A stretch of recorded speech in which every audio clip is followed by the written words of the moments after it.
Okay, here we are. It's the update. Yay! So I've actually got some notes up on my other screen there, just to try and remind me of the things that I want to share with you. And it has been a little while since I've done one of these. I think it was after I got this guy back. Was actually the last little video I did, and it's actually just got to go back for a final little tweak. And then I'll be doing a full deep dive review on that. Needless to say, that Strad 25G is it's absolutely brilliant. It's a fantastic horn. I've already a soft spot for the large bore Strads, and the way that we've got that set up now with the number 6 lead pipe and the brace removed, etc.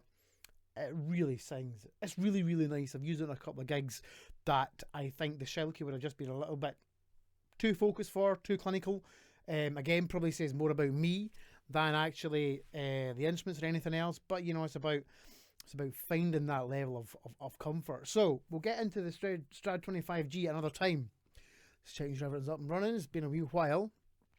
So where are we? Start of 2024. There's been a couple of bits and pieces that you've heard already. I have started teaching at the very famous George Heriot's in Edinburgh.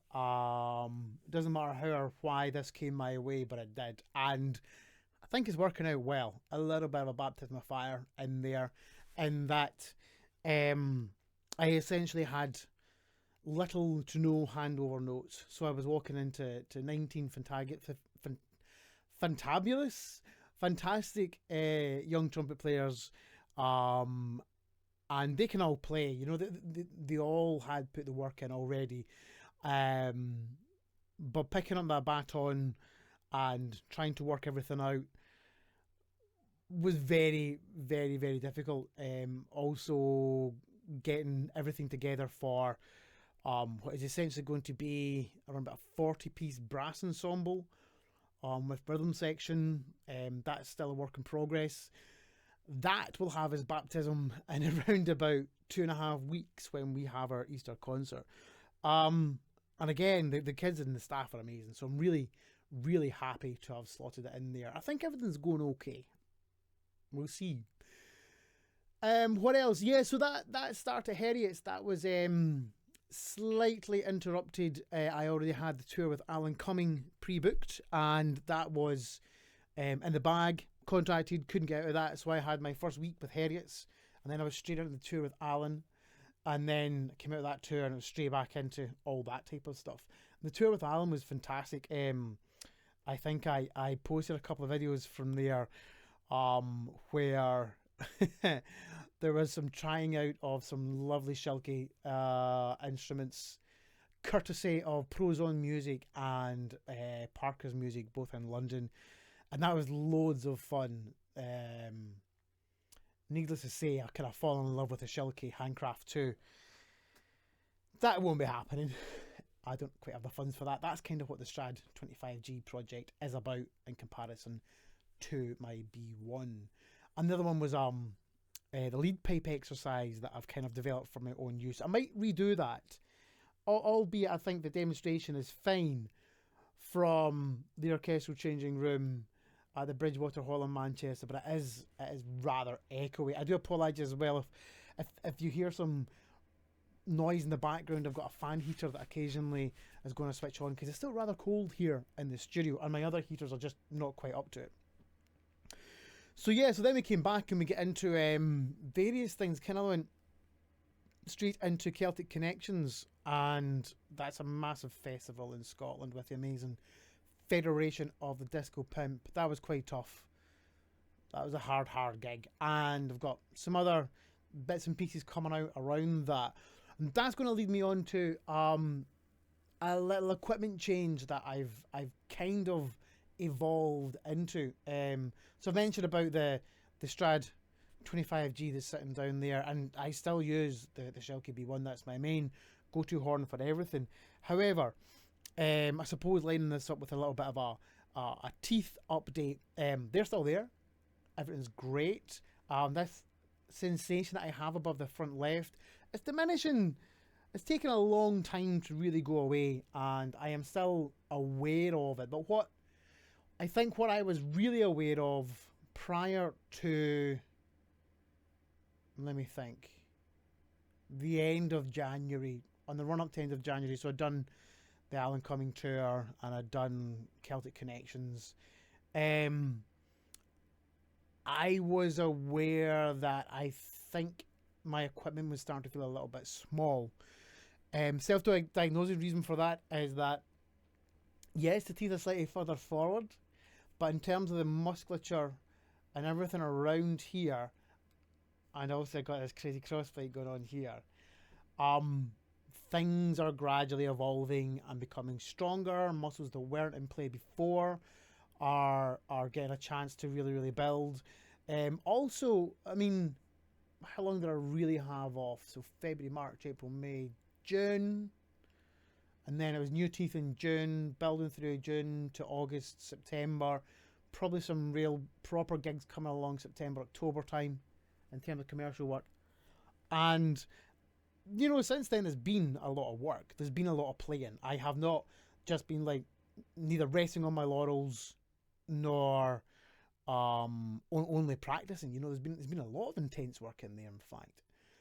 But things were getting a little bit splitty, and I think that, you know, once I was kind of embedded into the mouthpiece on a gig, then that was okay. But once I went through this work at the beginning of January and into February, there's been a lot of crazy stuff, some really demanding things as well.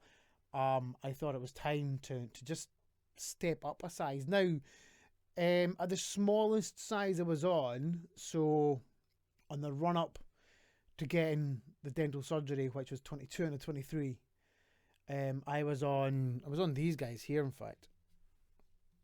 What have we got here? The VS lead. Now, I'm not going to hold it up to the camera because it'll throw everything out, but it was quite small. It was pretty dinky. I think the comparative size was somewhere in the region of a Shilky 6 or that type of thing. I'm trying not to bump the microphone here. So after we went there, I actually came back up to the S. Now, I'd been on the S before, the VS lead. I'm going to hold these up, and you're not going to see a jot of difference whatsoever. You might see something in a glint. But you're talking about, if you're talking about Shilky sizes, you're talking somewhere in the region of the difference between a 6 and a 10, maybe a Shilky 11. That's not a lot of differences. I mean, you're talking degrees of millimeters type things.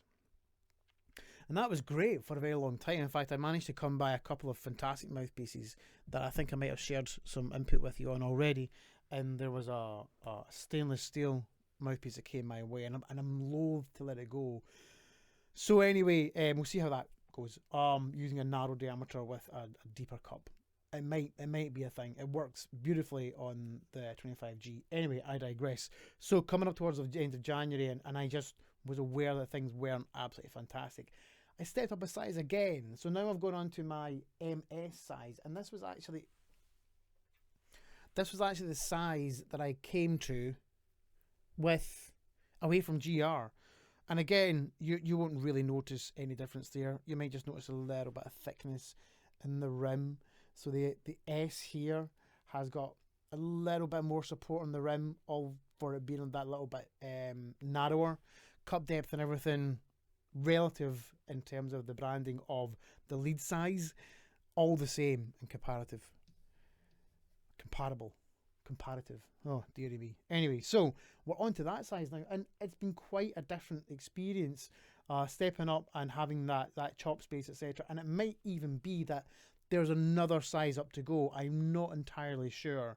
The largest size I used commercially, and I have used my Bach 3D going back, way back. I think it comes down to appropriateness in terms of the gig and getting as nice a sound and as efficient a sound as you can with whatever equipment you've got, and really it's just got to work, hasn't it? I mean, you've got to be able to do the job, particularly for getting called to do some pretty important gigs. So on the topic of mouthpiece change, excuse me, I had been on my Bach 3C. It's an old one as well, if anyone knows anything about Vincent Bach mouthpieces.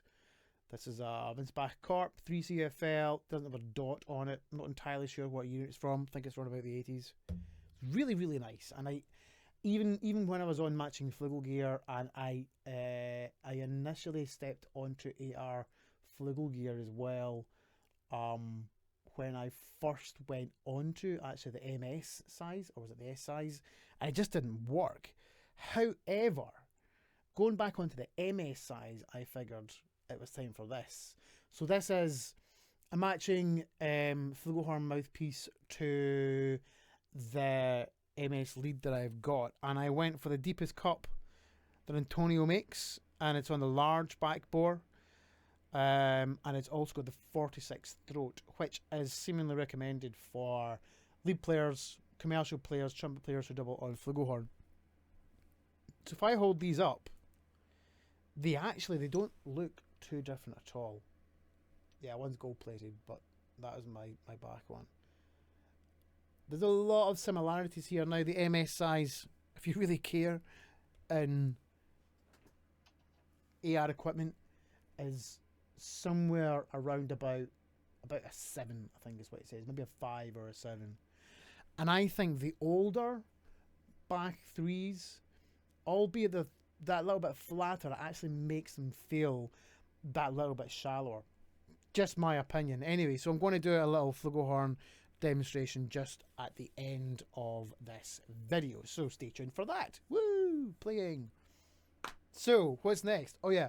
So one of the bands I work with from the house of Marco Caffola. So we also work Federation of Disco Pimp. Marco has had his own solo project called Caffola. Second album out for that, I think. We've got another album coming out for Federation of Disco Pimp. But one of the main exploits that's really, really taken off is a group called Mama Terra. We have been all over Jazz FM in the UK. We have just been selected and asked to go at South by Southwest in Austin, Texas, which is absolutely amazing. The sad side of that is that we can't afford to take the whole band. So Marco's taken a select few, a core out there, and they're going to do the Mama Terra thing, and we'll see what happens there. It's next to impossible for new European acts to break into the States, and it's not necessarily about that, but even increasing the presence of what we're doing here in the UK and in Europe to a certain degree, even though we're not part of Europe anymore. Thanks very much.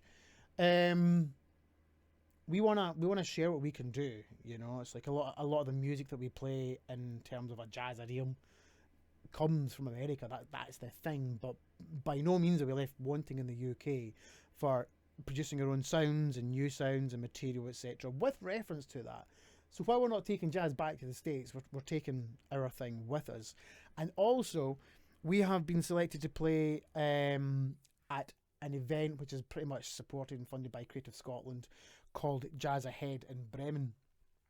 We're actually doing 2 gigs out there. We're doing like a club night, a little bit more relaxed, and then we're doing what's called a main showcase event, where this type of event boosts or kind of like spotlights new musical acts, and in this case from Scotland, for this showcase, to the larger European stroke continental international scene, where we'll be looking at playing, or hopefully being asked to play at European live music events, jazz festivals, and further afield. It's a really, really fantastic opportunity to really get out there and take the music there. And we are all going to Bremen, so that's going to be happening at the second weekend of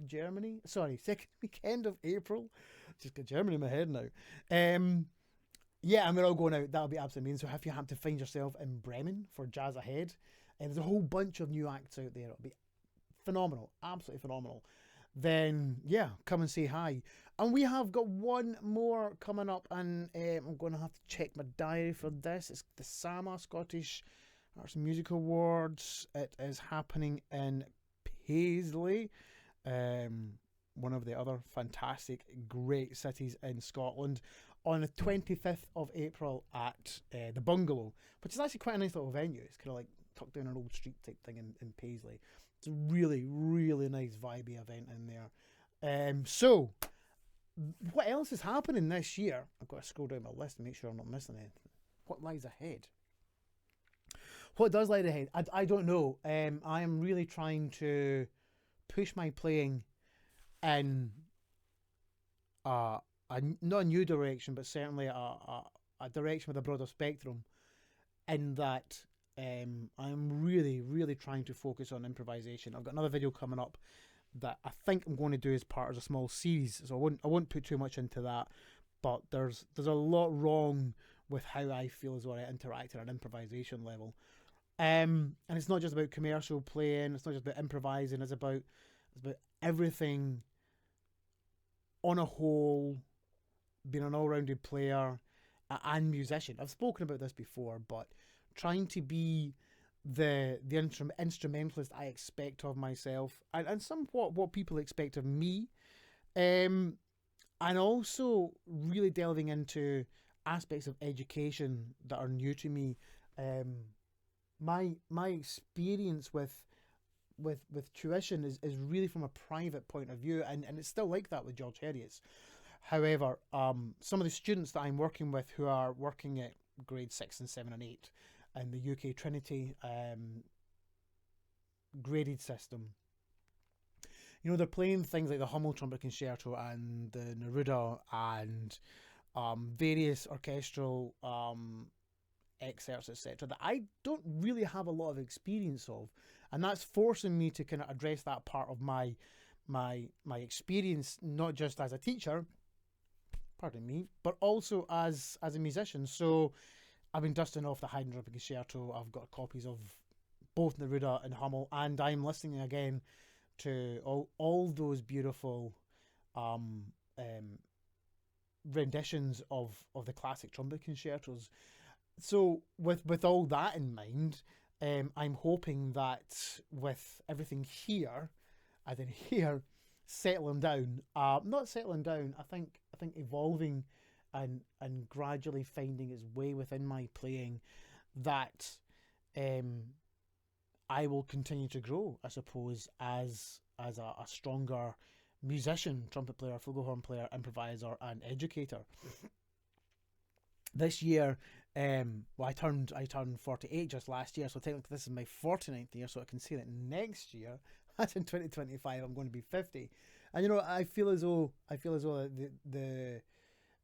the horizon just keeps broadening and broadening, and providing I stay on that positive track that we'll get there. Anyway, so I am just going to move things around a little bit, and then I'm just going to do a little bit of flugelhorn. I'm going to do a comparison where I'm going to ABA essentially between the new flugelhorn mouthpiece, so that was the first one you hear. Then I'm going to flip back on to my old flugelhorn mouthpiece, and then new mouthpiece, old mouthpiece, new mouthpiece. And through the wonder of modern editing, there will be seamless transitions where you won't have to worry about any of that. And then we'll have a little bit of chat, what I think it feels like afterwards. Okay, here we go.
There you are. Okay, so I think I mean they're both lovely. I've spent so long on my 3C that it feels so nice. But one of the problems that I had with my 3C, or I felt that I had with the bass trumpet, was that it didn't really sound very flugely. There was something about it that it just didn't seem to really work. Now, I am aware that there are other 3 type cups available for the flugel, and I'd be really interested in trying like a 3FL or a 3BFL from Bach. Because I do think it works really well, actually, more so than any of the other Bach trumpet mouthpieces or flugelhorn mouthpieces or cornet mouthpieces I've tried, for that matter of fact. However, there's something just really nice and kind of lush, as the best way I can describe it, and it actually makes me more connected with the flugelhorn, which, as many trumpet players will admit, quite often the flugelhorn doesn't get a look in, and because it is an occasional instrument for so many of us, we just chuck in whatever we want. Now, because I'm working with Mama Terra and the flugelhorn actually is the predominant instrument on the gig, I have actually spent a little bit of time looking into this and trying to find the best connection to me with that sound, which is a huge concept of my playing, is that connection with sound. And it actually feels, for the first time in a very, very long time, that I really enjoy the sound of this flugelhorn, which incidentally is actually the longest in my ownership instrument that I have. I think I got it in Rayburn's in Boston somewhere around about 2001 when I was in cruise ships, and my dear old Getson Eterna 4 valve kind of died, got rebuilt, and yeah, and then I got that Strad that was just about brand new, I think. Anyway, so I'm aware of how long that this video has been going on, and it is going to get chopped down a little bit. So thank you so much, if you have waited around to the end of this video, for your patience and listening to me kind of go on a little bit about what I've been up to. I am going to be looking into some studies that I'm sure some of you have already spent a lot of time looking at, namely Scott Belk's flexibilities. That has been really, really interesting.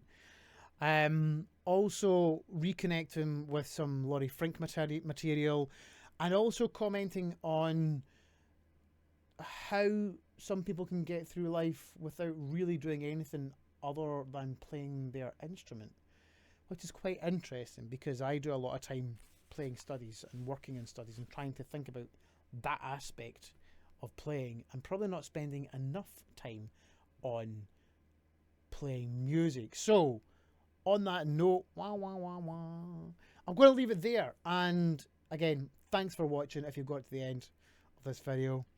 As always, stay safe, stay smart, and don't forget to practice different stuff. Okay, cheers folks. Bye bye.